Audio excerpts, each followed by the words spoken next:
Hello दोस्तों, कैसे हो आप सब। उम्मीद करते हैं आप लोग मस्त होंगे, ठीक होंगे। तो आज हम लोग कुछ महत्वपूर्ण मैथमेटिक्स का सूत्र के बारे में पढ़ेंगे। ये सब सूत्र आपको सभी क्लास में इंपॉर्टेंट रहता है। 6 से 5 से स्टार्ट करोगे, 5 से क्या 3 क्लास से आप स्टार्ट करोगे तो आप जहां तक पढ़ोगे ये हमेशा लाइफ में आपका काम आएगा। तो इसीलिए इसको बेहतर तरीके से आप समझ भी सकते हो या तो याद भी रख सकते हो। अगर आप समझ जाते हो तो ये हमेशा के लिए आपको याद रहेगा, ठीक है। ये जो 10th में उसके लिए तो और भी बेटर है, 10th वाले के लिए, क्योंकि कुछ दिन बाद क्या है, एग्जाम है। तो इन सब फॉर्मूला का आपका यूज हो सकता है, ठीक है। तो आप ध्यान से देखो कि यहाँ पे देखो आयत का क्या है, आयत का क्षेत्रफल आपको दिया हुआ है। आयत में क्या क्या होता है, लंबाई होता है और चौड़ाई होता है। आयत में क्या होता है, लंबाई और चौड़ाई होता है। लंबाई गुना चौड़ाई। लंबाई आपका मान लो ये हो गया, एक को लंबाई मानोगे तो एक को क्या मानना पड़ेगा, चौड़ाई मानना पड़ेगा। और आयत का लंबाई जो होता है, यहाँ पे देखो आयत का लंबाई अगर निकालोगे, इसी चौड़ाई को आप इस साइड भेज दोगे तो आयत का क्षेत्रफल बट्टे चौड़ाई हो जाएगा। उसके बाद यहाँ पे आपको लंबाई निकालना हो तो लंबाई को इधर रखो, चौड़ाई को इधर भेज दोगे तो क्या हो जाएगा, क्षेत्रफल बट्टे चौड़ाई।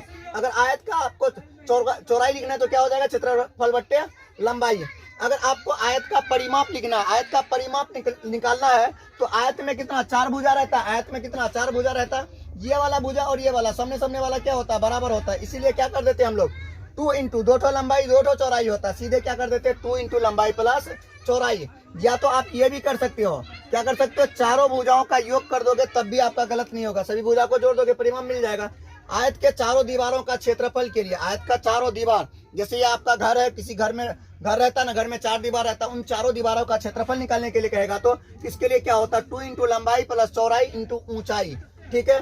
तो वर्ग का क्षेत्रफल क्या होता है, भुजा स्क्वायर। वर्ग का क्षेत्रफल क्या होता है, भुजा स्क्वायर। क्योंकि भुजा में वर्ग में क्या होता है, सभी बराबर होता है। वर्ग में क्या होता है, सभी बराबर होता है। इसीलिए क्या कर देते, कोई किसी एक भुजा को पकड़ेंगे, वर्ग कर दो, वहां से जो मान आएगा वो वर्ग का क्षेत्रफल हो जाएगा। वर्ग का परिमाप बराबर क्या होता है, एक भुजा जो रहता है, सभी भुजा आपस में इसका क्या होता है, बराबर होता है। तो टोटल भुजा कै ठो है, 4 ठो। तो 4 गुना क्या कर देंगे, भुजा कर देंगे, तो यहाँ से क्या निकल जाएगा, वर्ग का परिमाप निकल जाएगा। अब वर्ग का क्या निकालना, क्षेत्रफल। वर्ग का क्षेत्रफल 2 तरीके से आप निकाल सकते हो। किस तरीके से, वर्ग का क्षेत्रफल बराबर भुजा स्क्वायर, एक आप 1/2 गुना वर्ग का विकर्ण का स्क्वायर, 1/2 गुना वर्ग का विकर्ण का स्क्वायर। वर्ग का विकर्ण कौन होगा, ये बीच में जो डाला रहता है उसी को क्या बोलते हैं हम लोग, विकर्ण बोलते हैं, ठीक है।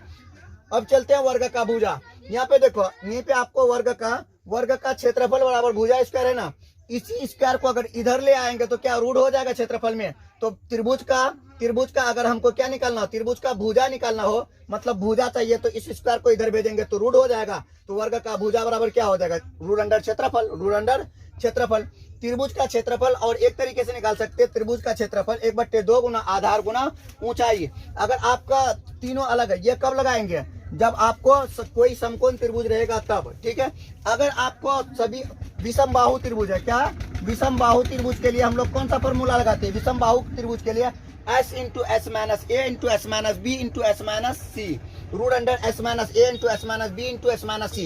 ये s होता क्या है, ये s तीनों साइड होता है। ये s क्या होता है, तीनों साइड। जैसे यहाँ पे ए बी है ना और सी है, तीनों साइड को जोड़ दो, ए प्लस बी प्लस सी। यहाँ पे बट्टा 2 कर दो, बट्टा क्या कर दोगे, 2 कर दोगे। यही क्या होता है आपका s होता है, यही क्या होता है, s होता है। तीनों भुजाओं का योग बट्टा 2, ये क्या होता है आपका s होता है। और त्रिभुज का अगर क्षेत्रफल, ये विषम बाहु के लिए है, ये विषम बाहु के लिए त्रिभुज का क्षेत्रफल निकालना हो तो root under s into S minus A into S minus B into S minus C करके बनाएंगे, ठीक है। तो आगे चलते हैं हम लोग समबाहु त्रिभुज का अगर क्षेत्रफल, समबाहु त्रिभुज का क्या, यहाँ पे ये विषम बाहु का है, ये आपका हो गया समकोण त्रिभुज के लिए, ये हो गया आपका समकोण त्रिभुज के लिए, ये विषमबाहु त्रिभुज के लिए, और ये आपका हो जाएगा समबाहु त्रिभुज के लिए। किसके लिए, समबाहु त्रिभुज का क्षेत्रफल होता है रूट अंडर 3/4 गुना भुजा स्क्वायर, रूट अंडर 3/4 गुना भुजा स्क्वायर।